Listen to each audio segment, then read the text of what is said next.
Horror story. Kuber Nagar एक बहुत ही खूबसूरत गांव था, लेकिन यहाँ की हर रात खौफ से भरी होती थी। इस गांव के गलियारों में एक नशेड़ी भूत घूमता था। व्यसनी भूत उस व्यक्ति का तब तक पीछा करता है जब तक वह अपने घर नहीं पहुंच जाता। पूरे गांव में नशे के भूत का आतंक था। नशे के भूत से सभी डरते थे, इसलिए रात होते ही सभी अपने अपने घरों में दुबक गए। योगी पहली बार अपनी नानी के घर कुबेर नगर आए थे। योगी, मेरी प्यारी दादी, मस्त गांव है। दादी, यहाँ कितनी चहल पहल रहती है। मुझे यह गांव बहुत अच्छा लगा।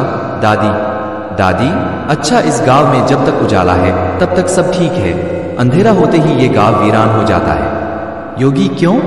दादी, बेटा, तुम यहाँ नए हो, जल्दी ही सब समझ आ जाएगा।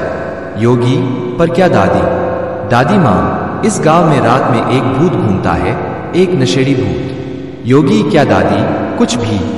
दादी माँ, अगर तुम्हें मेरी बात पर विश्वास नहीं है तो आज रात अपनी आंखों से देख लो और किसी भी हालत में बाहर मत जाना, ठीक है?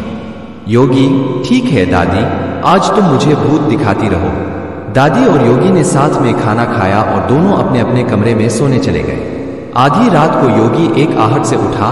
सब सो गए, मैं आ गया। सब सो गए, मैं आ गया। योगी उठा और खिड़की से झांका। पहले तो उसे कुछ दिखाई नहीं दिया, फिर उसका ध्यान धीरे धीरे उस ओर गया, परछाई। धीरे धीरे वह छाया योगी को स्पष्ट दिखाई देने लगी। योगी ये देखकर दंग रह गए कि परछाई एक ऐसे शख्स की थी जिसके हाथ में बोतल थी। उस परछाई को देखकर गली के कुत्ते भी भाग खड़े हुए। योगी को अपनी आंखों पर विश्वास ही नहीं हो रहा था कि वह वास्तव में किसी भूत को देख रहा है। उसने खिड़की बंद कर दी और कंबल में छुप कर सो गया। अगले दिन उसने दादी को बताया।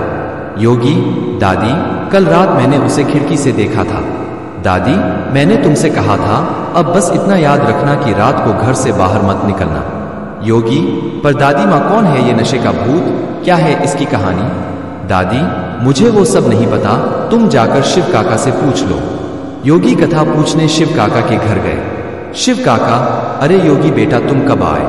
योगी, काका कल ही आए थे। शिव काका, वैसे भी तेरी दादी माँ तुझे याद कर रही थी।